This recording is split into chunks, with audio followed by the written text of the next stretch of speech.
ఏంటి నేను వచ్చేసి వరలక్ష్మి వ్రతం పూజ అనేది కంప్లీట్ అయినది, వీడియో కంప్లీట్గా పెట్టాను కదా. సో అదనేది నా పూజ తర్వాత వచ్చేసి ఇంకా ఇలా ఉండే అండి. ఇది వచ్చేసి నైవేద్యాలు నేను ఏవైతే సమర్పించానో వడ, దద్దోజనం, పులిహోర, సగ్గుబియ్యం పాయసం, పరమాన్నం ఇవి మాత్రమే చేశాను. ఎవ్రీ టైం వచ్చేసి 9 అన్న 11 వెరైటీస్ అన్న చేస్తానండి. బట్ ఈసారి 5 అయ్యాయి. నేను ఎంత ఎలా చేశాననేది కాదు, ఎంత మనశ్శాంతితో ప్రశాంతంగా చేశాను అనేది ఇంపార్టెంట్ ఇక్కడ వచ్చేసి. సో నేను అనుకున్న దానికన్నా మంచిగా అయిందండి. మా ఇంట్లో వరలక్ష్మి వ్రతం అయితే చాలా బాగా అనిపించింది నాకు. సో ఇంకా పూజ అనేది అయిపోయాక నేను ప్రసాదం తీసేసి పిల్లల్ని తీసుకొని వచ్చేసి ప్లాట్ కాడికి వెళ్ళానండి. అక్కడ వచ్చేసి వాళ్ళ మెటీరియల్ వస్తుంది అంటే, సో ఇంకా వాళ్ళు వచ్చేసి రింగ్స్ తీసుకొచ్చారు. అవి అన్లోడింగ్ చేసేసుకొని ఇంకా జేసీబీ వచ్చి మొత్తం మట్టి అంతా లెవెలింగ్ చేసేసింది. ఏవైతే పిల్లర్స్ ఉన్నాయో వాటికి వచ్చేసి మళ్ళీ రిమైనింగ్ సగం పిల్లర్ వరకు కట్టారు కదా, ఇంకా రిమైనింగ్ పిల్లర్కి వచ్చేసి పని నడుస్తుందండి. ఇక్కడ వీళ్ళు వచ్చేసి ఇది ఏదైతే చేస్తున్నారో సంపండి. ఇది వచ్చేసి వాటర్ ట్యాంక్. లెంత్లో వచ్చేసి 7, విడ్త్లో వచ్చి 7.5 సారీ, ఇంకా విడ్త్లో వచ్చేసి 5 ఇంచెస్ తీసుకున్నారు. అండ్ వీళ్ళు అంటున్నారు అప్రాక్సిమేట్లీ 10 అబోనే వాటర్ పడుతుంది అని అంటున్నారు. అది ఈక్వల్గా రావడానికి వాళ్ళు చూసారు కదా, ఇటుకకు ఒక లైన్ పెట్టిన తర్వాత మళ్ళీ థ్రెడ్ అనేది పెడుతున్నారు. అంటే ఈక్వల్గా అది అడ్డం పెట్టుకొని ఇలా చేస్తున్నారు. సో ఇంకా నేను పిల్లల్ని కూడా తీసుకెళ్ళాను కదా, ఇంకా పిల్లలు వచ్చేసి మట్టిలో ఆడుకుంటున్నారండి. వాళ్ళు మట్టిలో ఆడుకోవడమేమో కానీ డైలీ నాకు 2-3 డ్రెస్సెస్ చేస్తున్నారు. ఆ మట్టి అంతా చీదరగా చేసుకొని స్నానాలు చేయడం వల్ల అంత పిచ్చి పిచ్చిగా చేసేస్తున్నారు. బట్ ఇంకా ఆ ఏజ్లో ఉన్నప్పుడు మనం అంతకన్నా ఎక్కువ చేసాం కదా. సో నేను మాత్రం చిన్నగా ఉన్నప్పుడు చాలా బాగా ఆడేదాన్ని. మట్టి ఎలా ఆడడం చాలా ఇష్టం నాకు.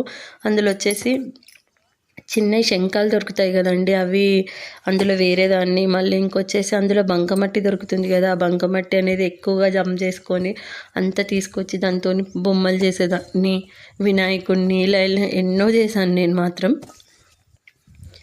మనం ఎంతైనా చిన్నగా ఉన్నప్పుడు ఆడినంత అయితే పిల్లలకి ఇప్పుడు లేదు పాపం. ఏమైనా ఇప్పుడు టీవీ, వీడియో గేమ్స్, మళ్ళీ ఫ్యామిలీ లోపల ఉండడం వాళ్ళతోనే. సో ఇక్కడ వచ్చేసి వాళ్ళు 3 లేయర్స్ అలా కట్టారు. కట్టగానే వాన పడిందండి పాపం, ఇంకా వాళ్ళు వెళ్ళిపోయారు. ఇంకా నేను కూడా ఇంటికి వచ్చాను. ఇంకా 6:30 అవుతుంది. ఇంకా నేను కూడా ఫ్రెష్ అప్ అయ్యేసి ఫస్ట్ అమ్మవారికి దీపారాధన చేద్దామని ఇంకా నేను చేస్తున్నాను. ఇంకా నేను చేస్తుంటే చిన్న కూడా అక్కడే కూర్చున్నాడు.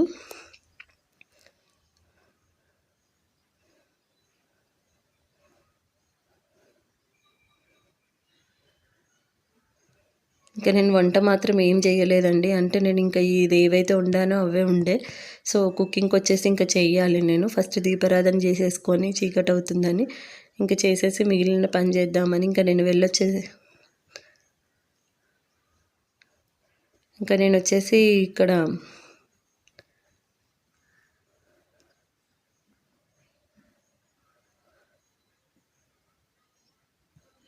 నేను ఎలా అయితే చేస్తున్నానో చిండు నా చుట్టూ తిరుక్కుంటూ అలానే చేస్తున్నాడండి. ఇంకా నేను ఏవైతే ప్లేట్లో నేను కుంకుమ, పసుపు, అక్షంతలు, పువ్వులు పెట్టానో అవి మొత్తం కంప్లీట్ చేశాడండి. మొత్తం అంటే నేను కిచెన్లో ఉండగా ఈయన మొత్తం అవన్నీ చదివేసి మొత్తం దేవునికి వేసేసాడు. మళ్ళీ దేవుడు వచ్చేసి తీయొద్దు, ఇక్కడే ఉండాలి అని చెప్తున్నాడు.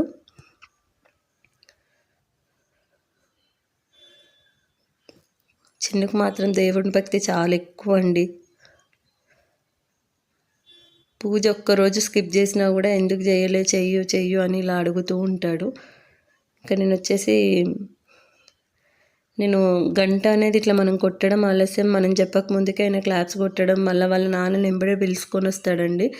ఇంకొచ్చేసి బొట్టు పెట్టాలి, ఇలా అన్నీ అయినంతలో ఆయన చెప్తూ ఉంటాడు. ఇంకా నేను పూజను చేసుకున్న తర్వాత బిన్నీస్ మొత్తం కట్ చేసుకున్నానండి, సన్నగా చాప్ చేసుకొని. ఇంకా నేను కర్రీస్ వండలే.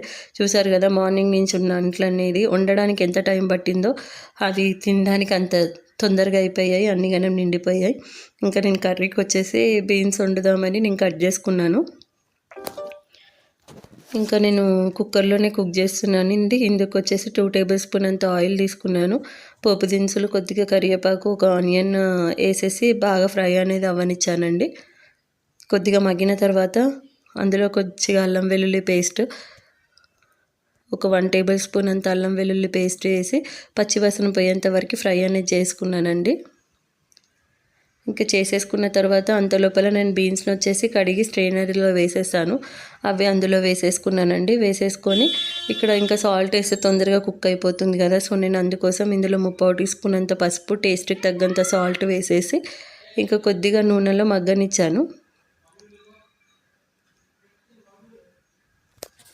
వచ్చేసి కొద్దిగా మగ్గిన తర్వాత అండి నేను వచ్చేసి అందులోనే ఒక ఆలుగడ్డ పొట్టు తీయకుండా వేసేసాను. అది వేసేసి కొంచెం ఫ్రై అనేది అయిన తర్వాత ఒక 2 టమాటోస్ని సన్నగా చాప్ చేసి వేసుకున్నానండి. అందులో టేస్ట్కి తగ్గంత కారం వేసేసుకొని, అంటే నేను 2 టేబుల్ స్పూన్ వేసాను.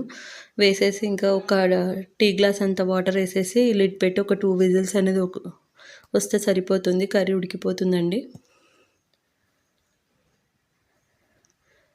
ఇంకా విజిల్ పెట్టి క్లోజ్ చేసేసాను. ఇంకేవైతే అంట్లు ఉన్నాయో అంతా కౌంటర్ టాప్ అంతా క్లీన్ చేసుకుంటే ఇంకా అవన్నీ తోమడానికి వేసానండి.